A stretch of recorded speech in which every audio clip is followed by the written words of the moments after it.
الفا نوم نن سبا ډیر زیات عام شوی دی، ډیر زیات مشهور شوی دی او ډیر زیات خپل ماشومان له ایګري. د دې نوم بارکی زموږ سره اکثر رونو رابطه هم کړی وی چې الفا نوم دا څنګه دی.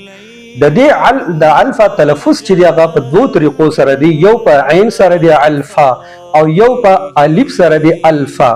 د دې دوه معنی چې دی هغه جدا جدا دي. الفا چې کبل فرض دا نوم مونږ په عین سره وایو، چونکې په انګلیش کې څه فرق نه پرې باسي، دواړه په عین او الف دواړه په ا سره لیکل کېږي، خو فرق به چې دی هغه په اردو په عربی په لیکلو کې بیا به واضح کېږي.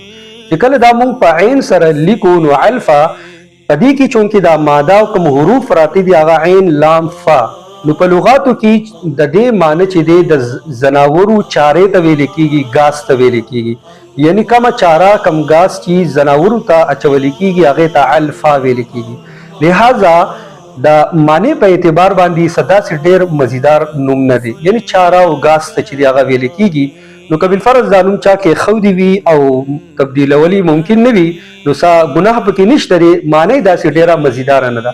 البته کبل فرض دا نوم مونږ الفا یعنی په الف سره چې دی هغه لیکو نو بیا د دې نام معنی چې دی هغه مانوس راځي، مانوس کېدل راځي.